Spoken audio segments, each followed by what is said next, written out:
Well, all right, here we are again. Welcome, everybody. Welcome to Astronomy Daily Live. It's 2 hours UTC, and here we are again, meeting up like we do practically every day,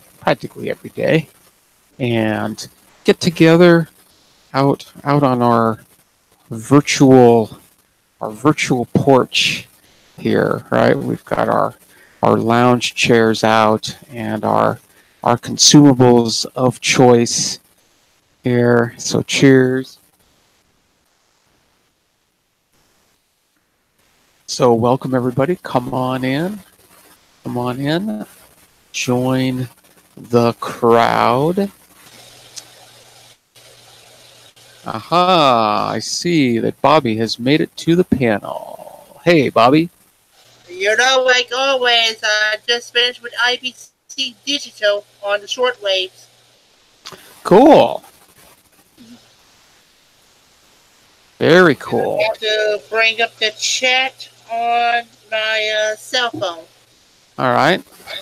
So are these images?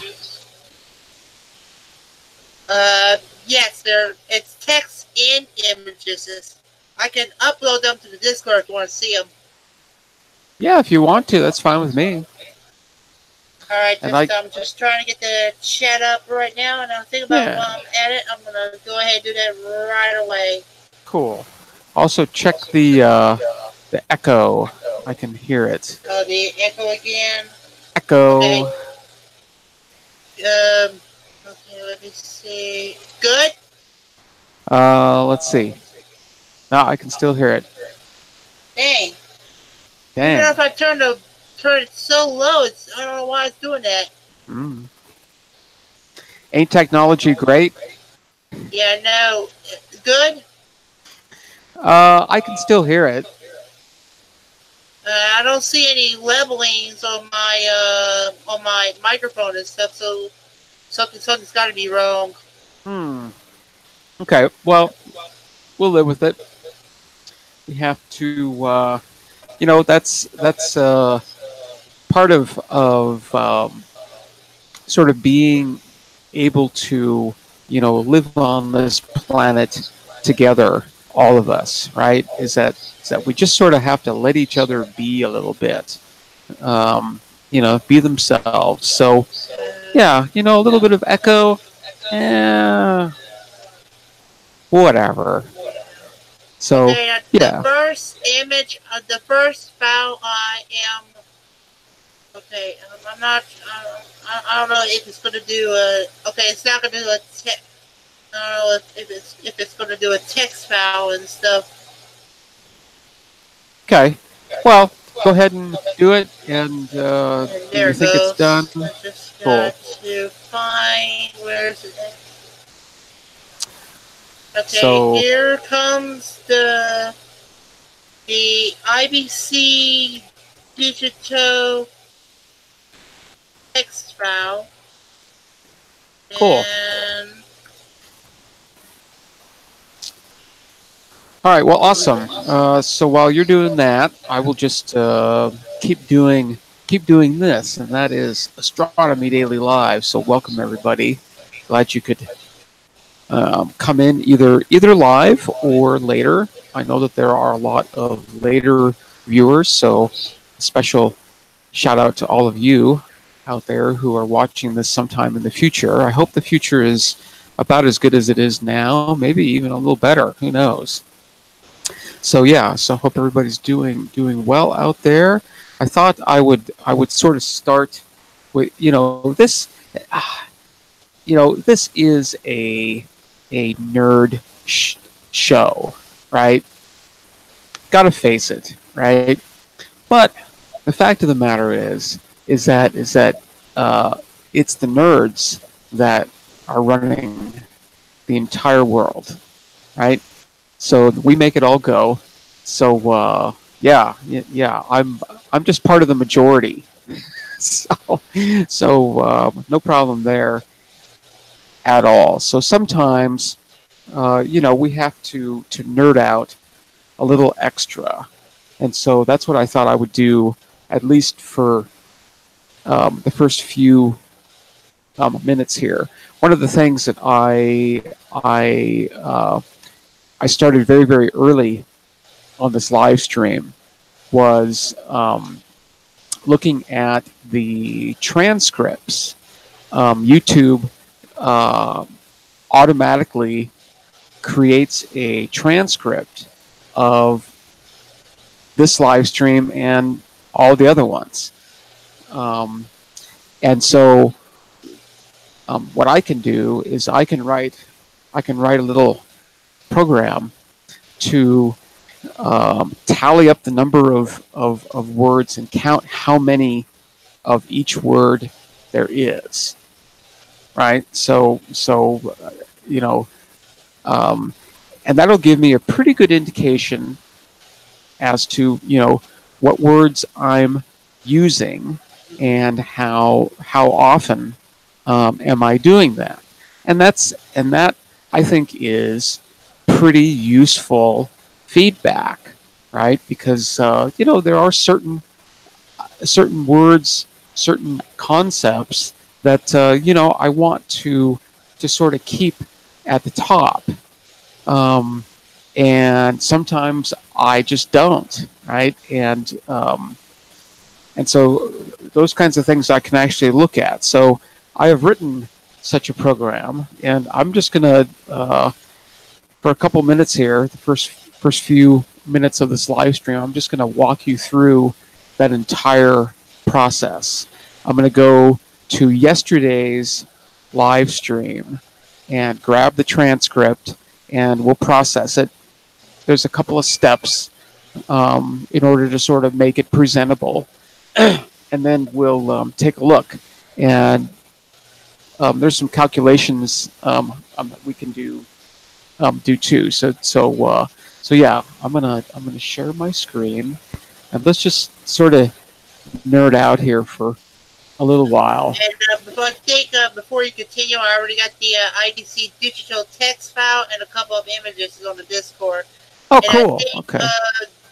Digital Alu, it says he will join the panel one day. He started work when you go live, and will so do it on a weekend perhaps. He will send you an email with printed on a few pieces, but the wheels work, etc. Cool.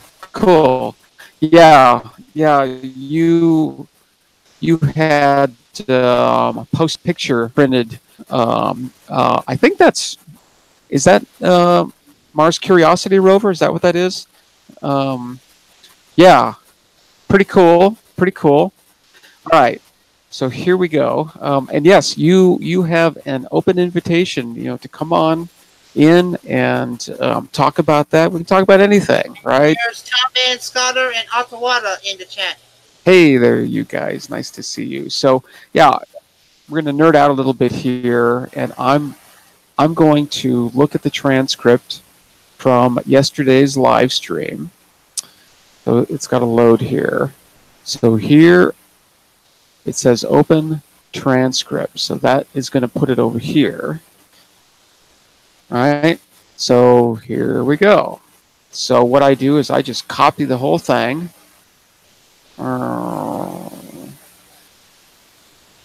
So there's the whole thing, right? Cheers and all that. I will see you next time. Later, nerds. Bye.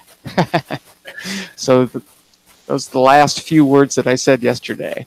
All right, so let's copy this, and let's put it. Let's see, is this a good spot? It doesn't really matter. I've got a particular place for this. I got to scoot forward a little bit. Okay. So let's do this. Translation 19 November 18. I don't know if I called it. Oh, I didn't call it anything. Okay, so now I'm going to paste this into here. Okay, so there's the entire transcript in just a regular old text file, right?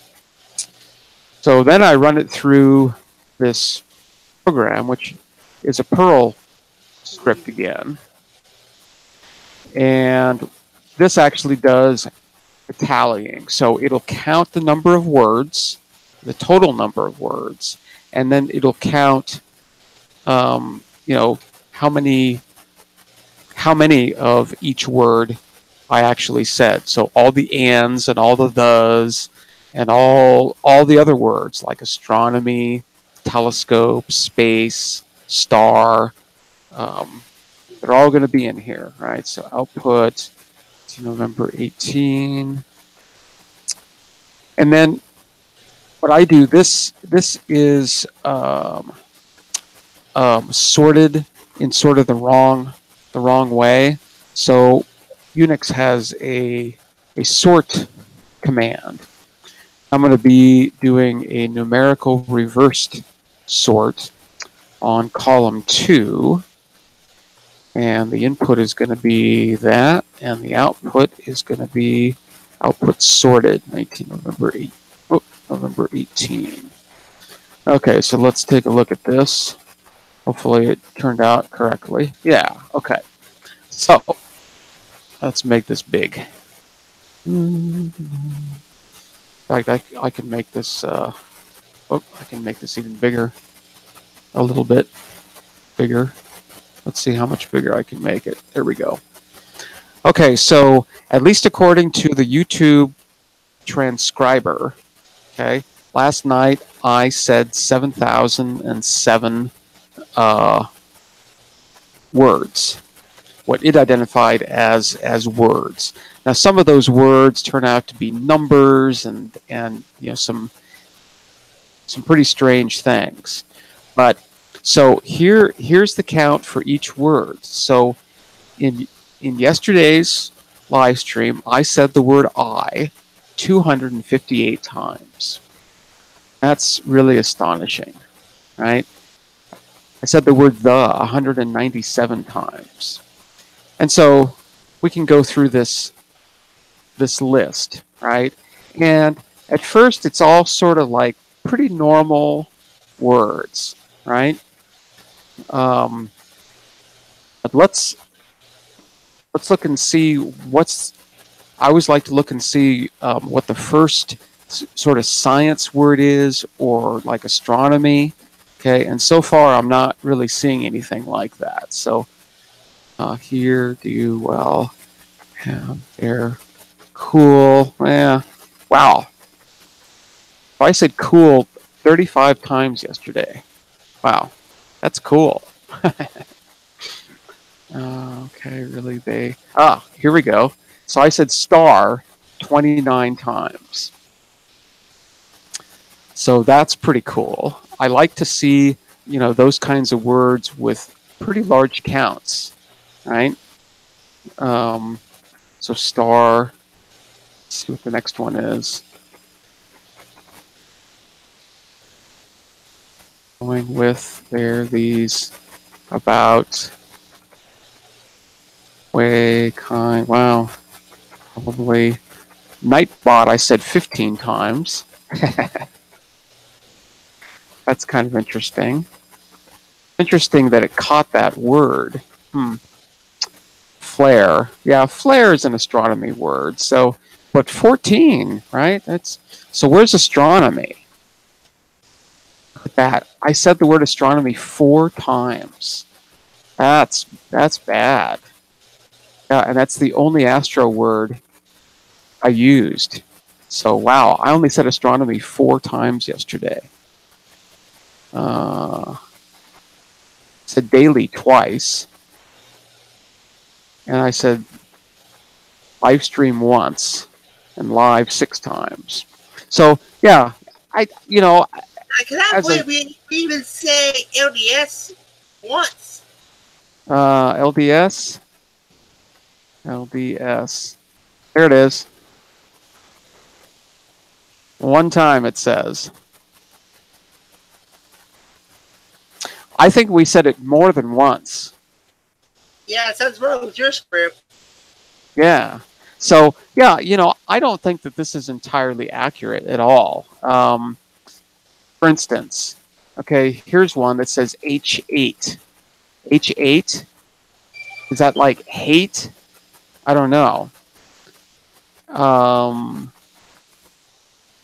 you know, some of these words, it's like, wow, you know, each of these, right? I said once, at least according to to the uh, um, to the YouTube transcriber, right?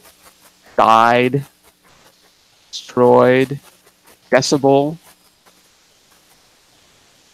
DAC. I don't remember saying DAC, but then some of these, you know, are actual numbers, right? 9.5, 910, 60s, four tenths. Four tenths. I don't think I would say that. And then, you know, there's an I ampersand. guess it's not perfectly good enough, Uncle Bill. Yeah, it's not perfect, right? Definitely not perfect. But one But of the other, it's still a work in progress if they put their stuff into it. yeah. So one of the other interesting things that I like to do is I like to calculate how many words or average words per minute I spoke, right? So at least according to this, right? And we'll go with this. It's probably not, you know, accurate, but it's pretty accurate. I said 7,007 words, right? Now we can go back to the original transcript and look at the last timestamp. Okay, 75 minutes and 18 seconds.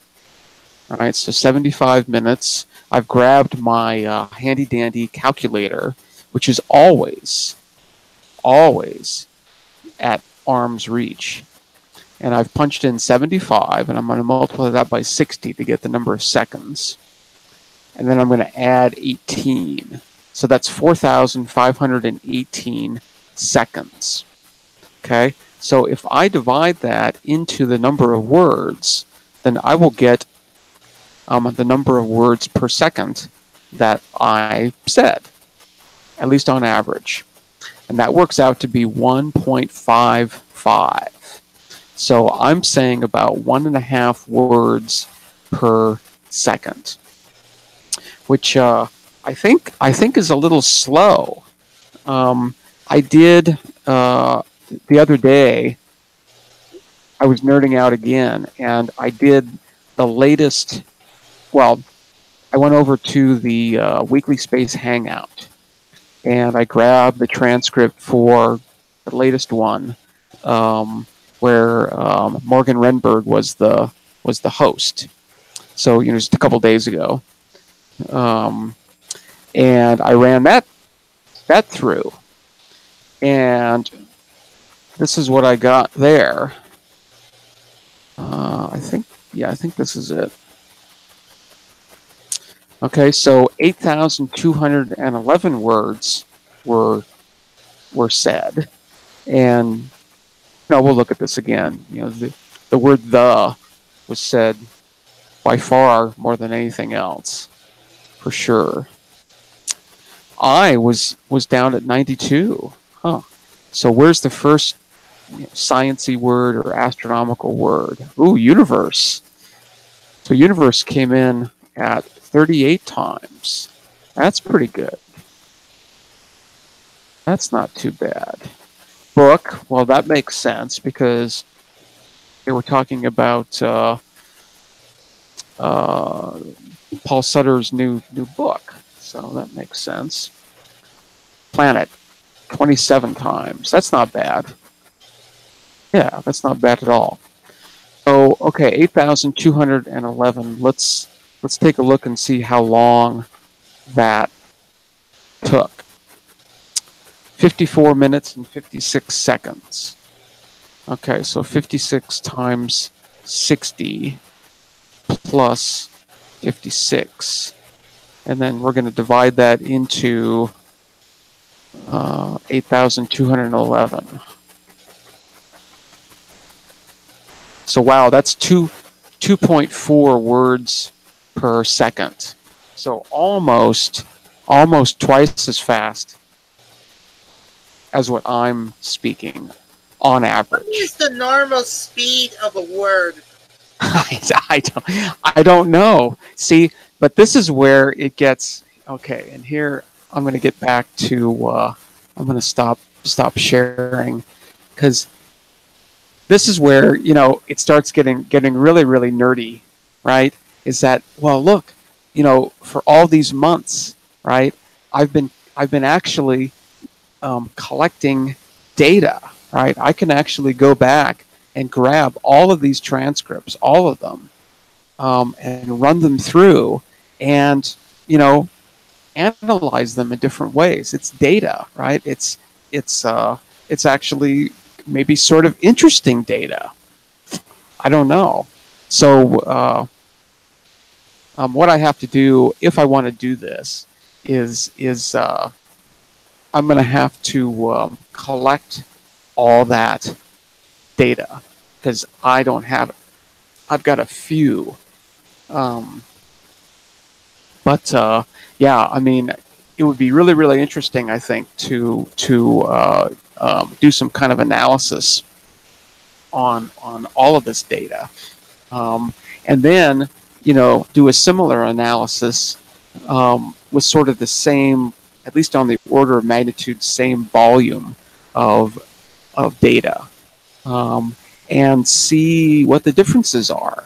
Right, you can start comparing and contrasting, um, actual use of terminology and vocabulary, and see how things are different, and then how those things might correlate with, YouTube uh, um, stats. I don't know. It's just kind of interesting, really nerdy, really nerdy stuff. So cheers to the nerds. Yeah. And I think you've done some improvements on the Nightbot. Now you got the weather for making a form of zip code and stuff. Yes. So I don't know if I tell you that maybe you should be like adding a constellation command and a solar report command and stuff. okay. Well, so wait, let me write those down because I'm sort of uh, the absolute best way for me to learn things is to have some kind of project behind it, right? So yeah, I'm trying to learn this Nightbot thing. I have no idea why. So yeah, I need suggestions in terms of Nightbot functionality. So let me write those two down, and you're going to tell me again here when I am able to write them down somewhere. Yeah. And you also want to take a look at those IBC digital text file and images? Yeah. Let me write these. Okay. So what were your two ideas, Bobby? Like you said that when you did your NGCMS, you're right to do that also the same for the constellations. Oh yeah. Do a like a solar propagation update. Solar info. Okay. All right. Yeah. I'll have to look into the second one. At least the constellation one is easy. I can just have it. But yeah. So I'm not quite sure who has access to this now, but there's a Nightbot command called my weather, and you can type in your zip code or any zip code or any city, right? We can do Yeah, Tokyo. I tried that my weather Nightbot thing and you said about how high the humidity is. Oh my gosh. Yeah. So there. Like I said, I told you, hey, yeah, it's like living in a swamp, then living in a desert. Just a joy. Yeah, I would. Like I said, I think I would drown in that. Anyway, so I just put put a my weather command over on the chat. And it came back with some information. I don't know if it's correct or not, but now, I wonder if it's going to use weather.gov or something. yeah, I'm not exactly sure. This is a internal function, so I haven't looked at the API or anything yet. This is just a function that sort of comes with Nightbot, and I just modified it so you could name any zip code or any city. So it's just fun. Yeah. That's also part of the nerding out on all this. All right, well, cheers. So I didn't get a chance to go through archive.org, so I thought that I would do that with you, because I don't think that we've done that in a little while. So let me share my screen. I've been looking at the chat. All right, share my screen, go to infinity, and let's see, where are we going to go? Archive. Okay, so say this over and over and over again. Archive.org is really, really incredible, not only for the astrophysics, right, but for all of physics, mathematics, computer science, biology, finance, stats, electrical engineering, and economics. These are the... Kind of like a bit crazy when like there's another show that you can get on the shortwave called shortwave radiogram. It's when they transmit text and digital text and images on a like on they digital text and images on like an AM transmitter and stuff, and he mentioned some of the things are actually on papers and stuff. Yeah. I've actually there's a YouTube channel that I follow that actually he records it actually being transmitted and I think what the host does is that he records it, edits it, and sends it to the shortwave station. Oh, okay, cool. Well, I like it. Anyway, so Archive is absolutely awesome, right? It's very, very awesome. This is the latest bleeding edge research. And these are papers, right? These are, for lack of a better term, professional papers on, reporting on the work that is being done. So this is the latest stuff. These can come here. I believe they can come here after they are accepted for publication by some kind of journal, right?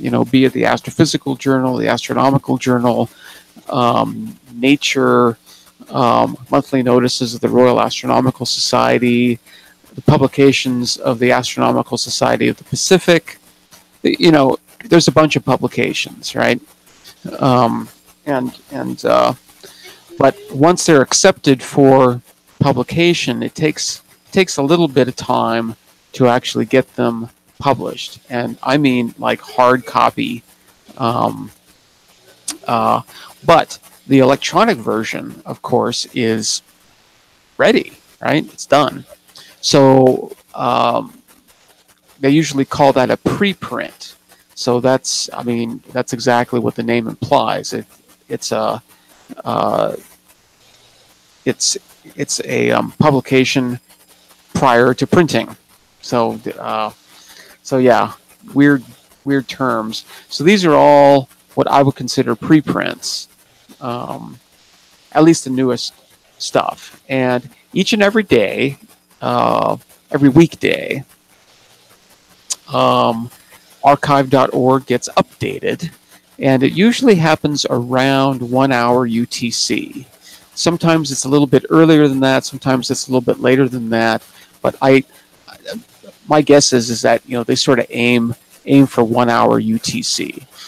So that's of course 1 hour before this live stream starts. So I usually get on here and at least sort of zip through the titles to see if there's anything interesting, and if there is, I usually post them over on my Discord server, which you can find a link to down in the description here.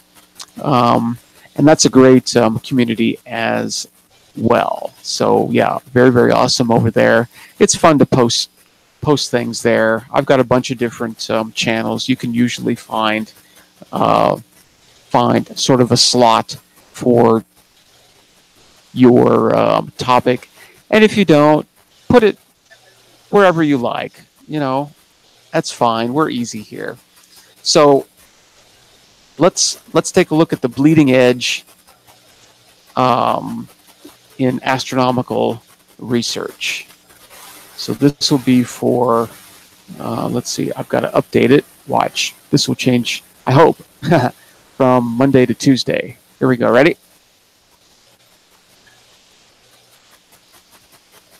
Come on, you can do it. It's being really slow. Cue the Jeopardy music. Cue the Jeopardy music. There we go. Okay. So it was cached from yesterday, but I just did a refresh, and there it is. So these are the latest and greatest astronomical papers coming out today. So wow, it looks like there's 112 new entries. Is that true? Oh no, that's for the whole volume. So yeah, there's 67 new ones today, which is pretty typical for the astronomical section. They usually get between 40 and 80 every day. Sometimes that's a little bit more. I think probably Mondays or Tuesdays might have a few more than the rest of the week, because they sort of have to catch up from the weekend. But so what I like to do is I like to go through these and just look at the titles, right? Just really quickly skim them, and if there's anything that sort of pops in, it's like, what's that all about? So here's an interesting one. Deep late time observations of the supernova imposters. Now, I don't know what... Okay, so they were too luminous. So see, if this sort of catches my eye, then I'm going to dive right onto the abstract. And it's like, okay, tell me more, right? Because, see, these names, SN 1954J, well, this is the year of that observation. And J was probably, the Jth supernova that year, right? A, B, C, D, E, F, G, H, I, J. So that was the 10th supernova of that year. And same with this one, right? I guess they thought that they were observing a supernova, and it turns out that it was some kind of luminous transient.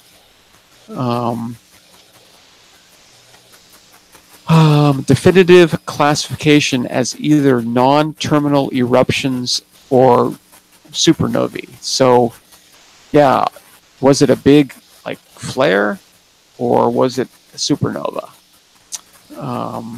I think you're going to find that out in the spectra, guys.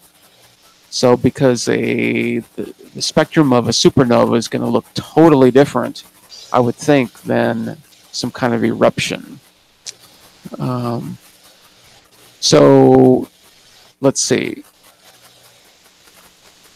They say we use 3 lines of argument to show that the candidate surviving stars are not significantly optically extincted by dust formed in transients. First, we used SED, which is that's a statistical fitting method to new HST optical and near-infrared photometry. Second, neither source is becoming brighter as required by absorption from the expanding shell. Third, yeah, okay. Well, lost my interest. Let's move on. Jets and outflows, massive protostars. Searching the GD1 stream progenitor. GD1. So there's some kind of star stream. Extends over 100 degrees, allowing us to determine the stream's leading and trailing ends. Oh, that's kind of interesting. There's some kind of a stream, huh? Let's see. Comparing our models to the GD1 stream, density profile yields two possible scenarios for its progenitor's history.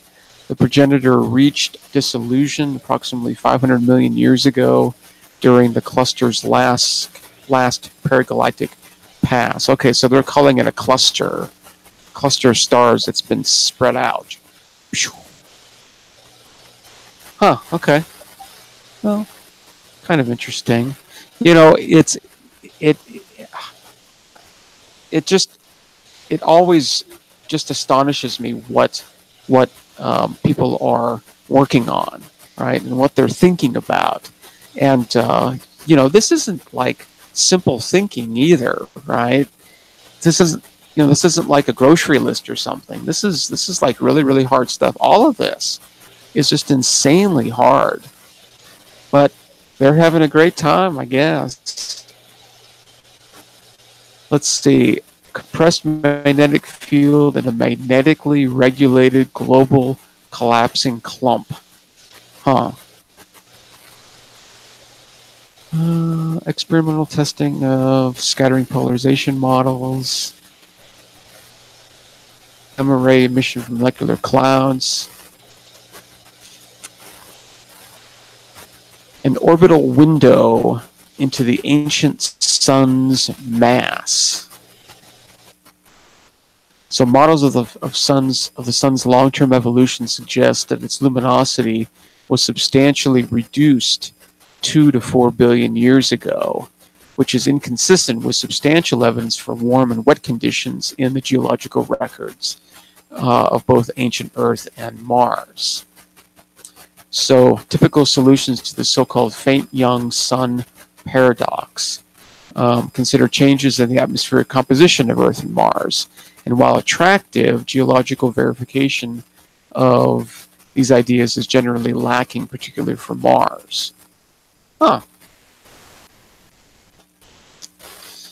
So they got a problem there, right? It's like the sun was doing maybe something, and it doesn't match what we're seeing in the geological record. So, yeah, well, science continues.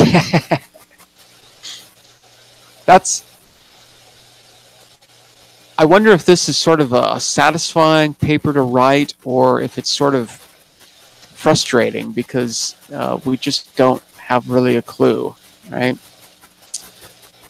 So, yeah, I don't know.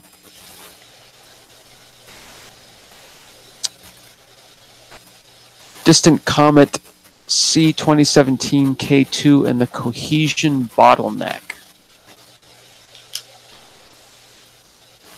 Cohesion bottlenecks, huh? Huh. I'm looking in the abstract here to see if they talk about a cohesion bottleneck, and I'm really not seeing any. I'm not even seeing those words.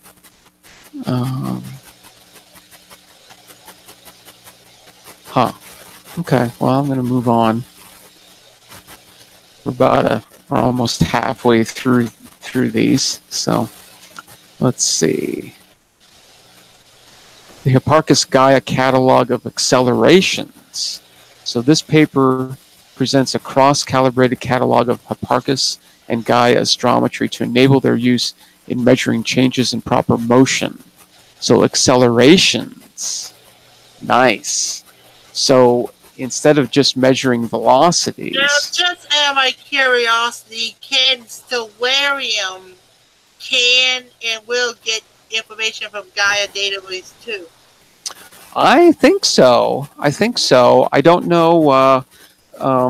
Uncle Bill, if he's in the chat, might be able to address that in a little more substantive ways. I'm thinking that you can probably do it, but I don't know. I'm not exactly sure. If it's something Uncle Bill would answer. Yeah, but this is very, very cool, right? They're looking at how the velocities are changing. So, either the accelerations of these stars or their decelerations of these stars. That's cool. That is very cool. Wow. I like it. Let's see. They may be referring to cohesion at the particulate level. Melbourne, weather for Melbourne. There we go, 43%. Woo! I don't think it's up. If you can add the uptime command as well, that would be great. What is uptime? How would you describe that? I think uptime is when they'll tell you how long you've been on. Okay, well, you can do that. You can sort of cheat the system. And another thing, like in Star Strider, what Star Strider does when you have that little up thing. Yeah. That I did. The night bug will also do it as well. Oh yeah. Yeah. Oh, that's kind of cool. So, oh man. Oh, I'm going the wrong way. All right. Well, cool. Yeah. There's, as I say, I don't really think that Nightbot is too useful, but it's kind of interesting, so I'm going with it.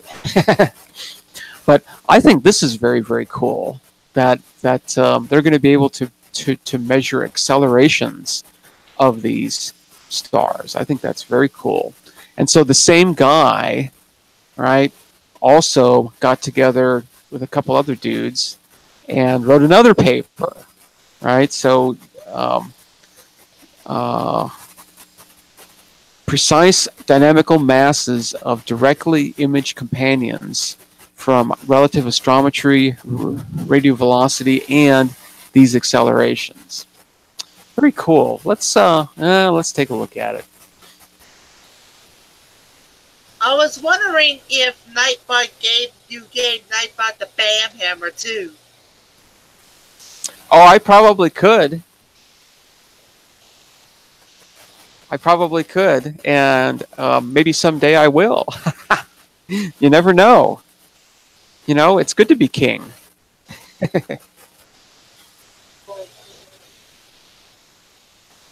Okay, here we go.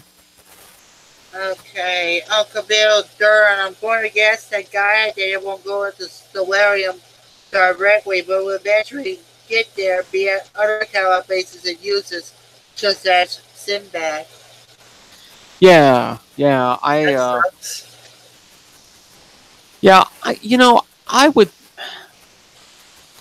I would think that you would be able to grab Gaia data. You might have to limit it, by magnitude or something like that. You'd have to build some kind of query. But yeah, who knows? They'll get there. They'll get there for sure. All right, am I sharing? Yes. Excuse me. All right, let's so positional difference divided by the 24-year time baseline. Yeah, very cool. Let's get, so the initial cross match.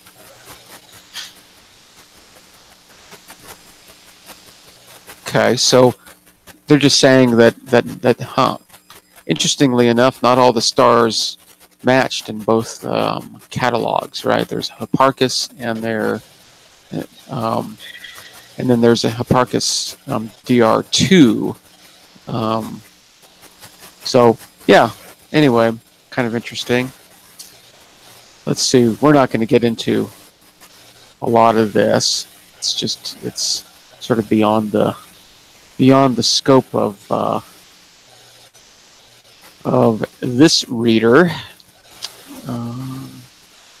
There's some, yeah, matrices here and whatnot. So distribution of residuals. Okay, we're not interested in residuals. Let's look at the actual things. So that's residual. Calibrating the Gaia proper motions. Local versus global. Again, this is just measuring errors.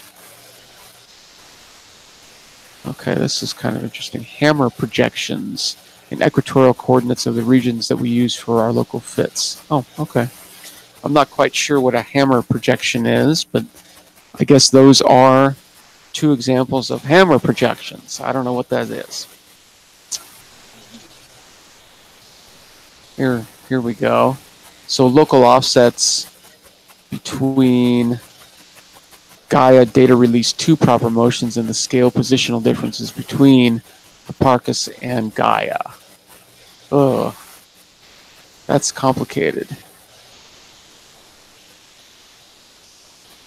Yeah, so again, I think these are just showing errors or differences.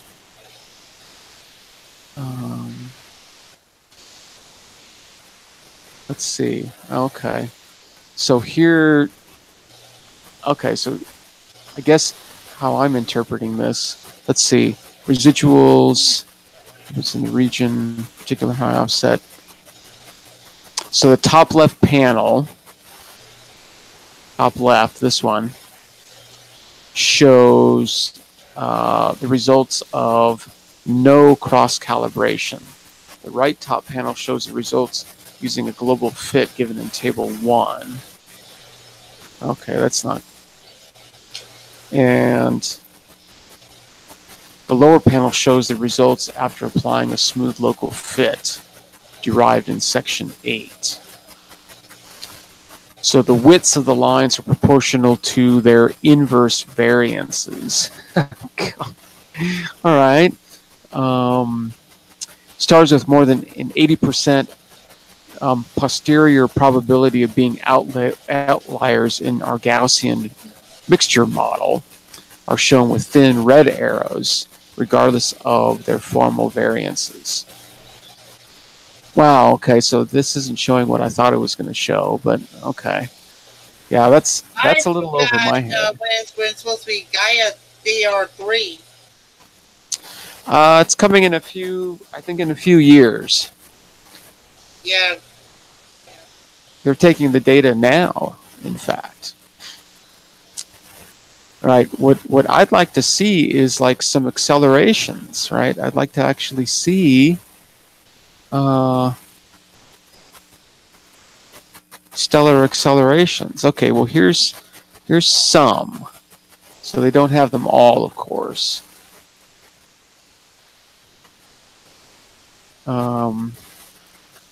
So let's see if I can interpret this. Oh, this is just... Okay, so this is just Hipparchus proper motions. Scale position differences.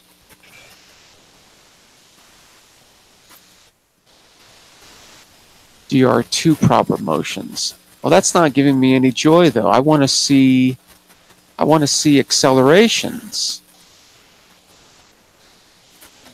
So maybe we actually have to, maybe we're not going to see anything here.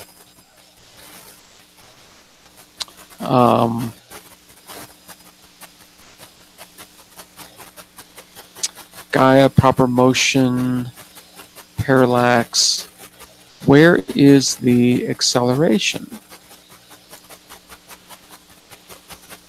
Central epoch difference. Huh. Positional difference. That's calibrated proper motion and right ascension. Huh. Okay. I'm gonna have to think about this because, I mean, at first glance, and maybe I'm just being totally blind, but I don't see any acceleration data here. Calibrated uncertainty, correlations.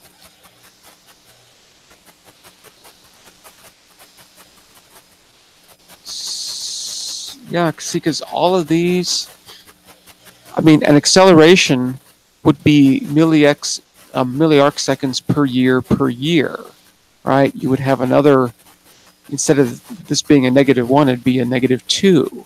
So, huh. I don't know. Maybe I'm just being a little dense, but I don't see any acceleration data here.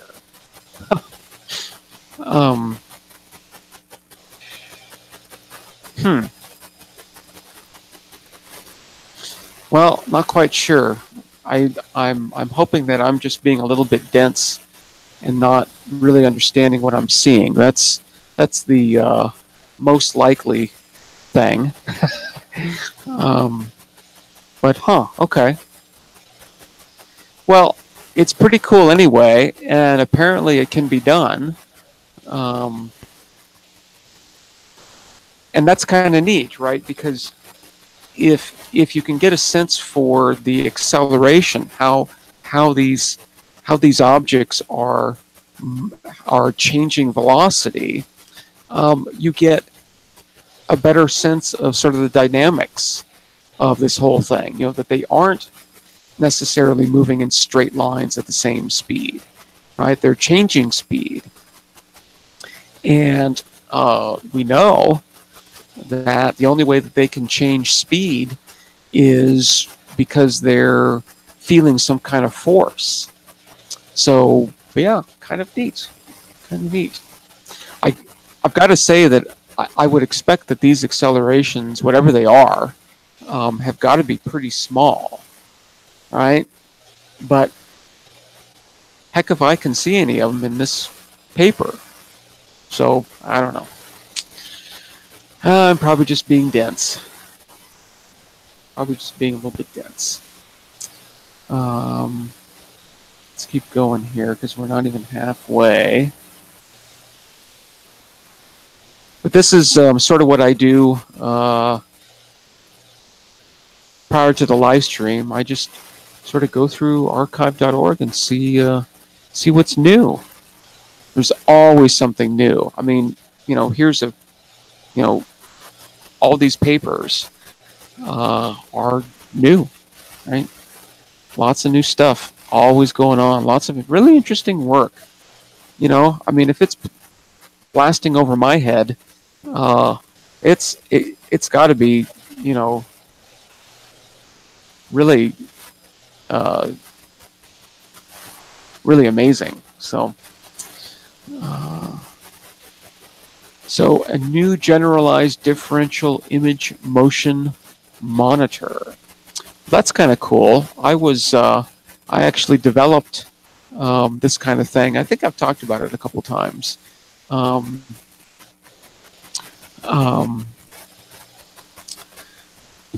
so, well, that's kind of cool. It's I'm just going to take a quick look at this and see what they're up to. Uh-oh. Yeah, this happened yesterday too, and oh Lord. I think there's a certain amount of time every day where, I believe this is true, that the server which does the job is currently overloaded. That happened to my rabbit one time. I had to do the tab cast. Yeah. So okay, well we might be sort of done with Well, if we can't get archive. it, let's just look at that IBC digital, okay? Yeah, let's take a quick look at those. Okay, here it is, huh? So there's that's the black and white. It's going to be small, so you might want to use an image viewer to zoom that in. Okay. Oh, there you go. What do you think of that? That's better. Now So this is what they call a grayscale image. right. So if you look at the text file, you can tell whenever they do the preamble or the trigger, it's going to tell you it's a grayscale and stuff. Cool. And then you've got this one, wow, which is a Yeah, it's views from Italy, and they did plenty of those and stuff. it's pretty clean too. You've got a couple of rows here that are messed up, but it's and stuff. Not bad though.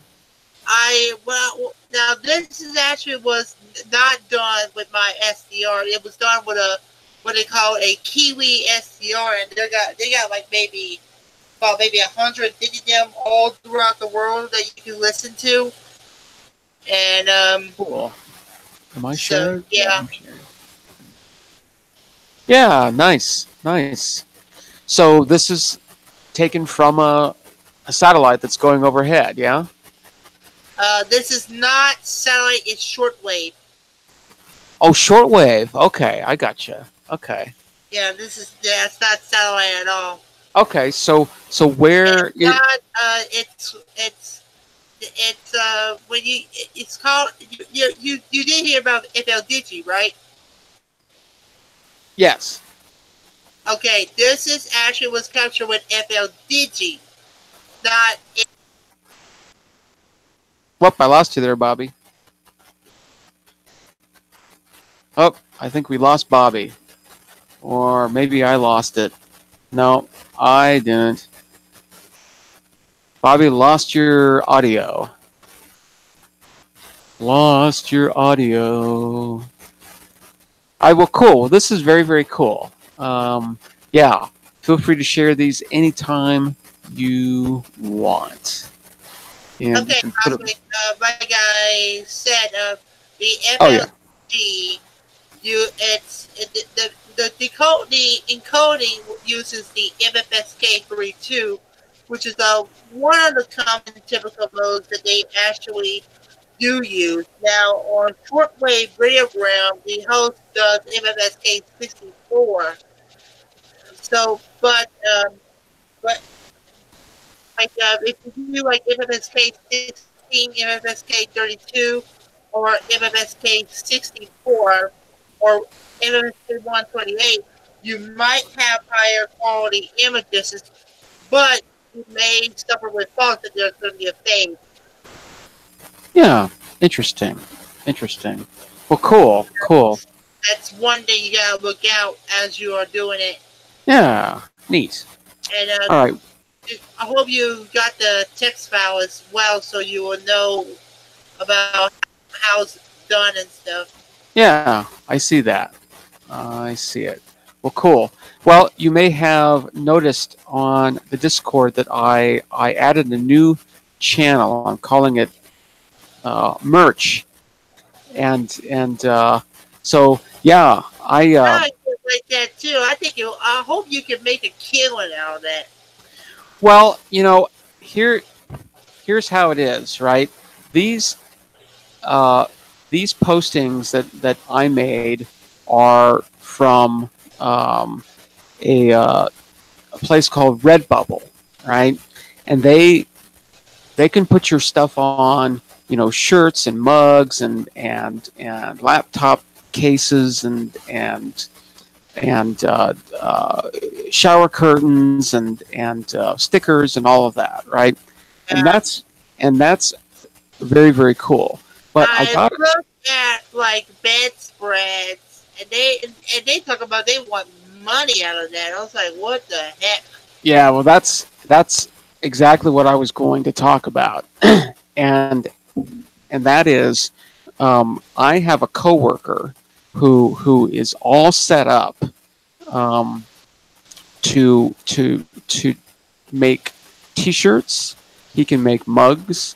He can make hats.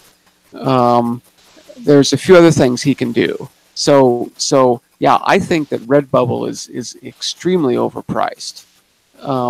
These shirts, right?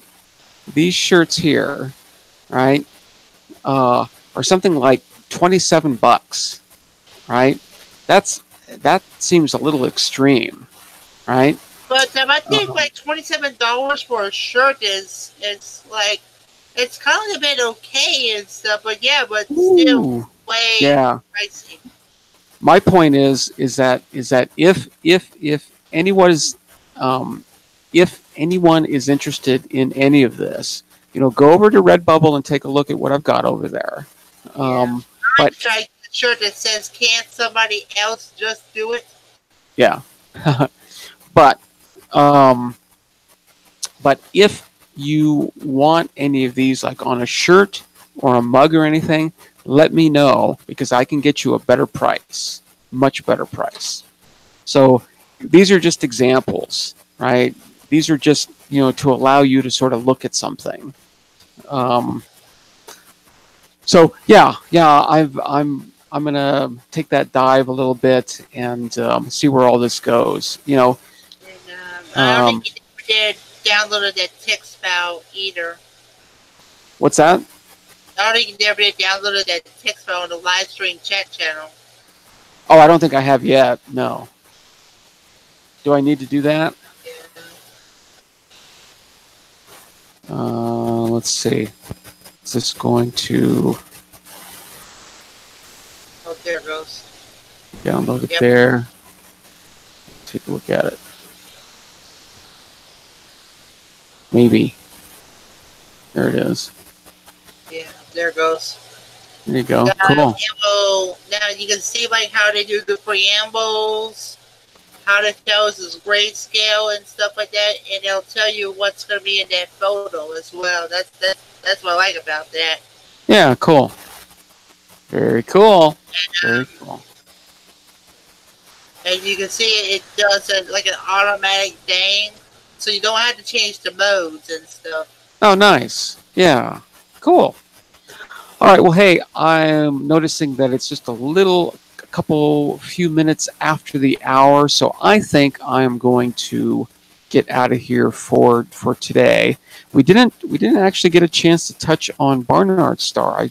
I want to continue with that. I want to look at some spectra, and I want to sort of investigate this flaring a little bit more. I think for the Homer, I think what we're gonna do is we're gonna check and see if the Warium can get information from Gaia. Yeah. If somebody wants to check that out, let me know. All right, you guys, I'm gonna get out of here. So peace, cheers, and all that.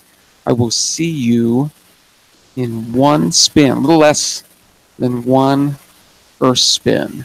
And we'll be, well, at least relatively speaking, we'll be right here. But, in sort of galactic terms, we'll be 20 million kilometers, I don't know which way, that away. So, definitely not in the same place. Relatively speaking, in the same place, but not even close to the same place on a galactic scale. So, all right, you guys, take care. I will see you later. Bye.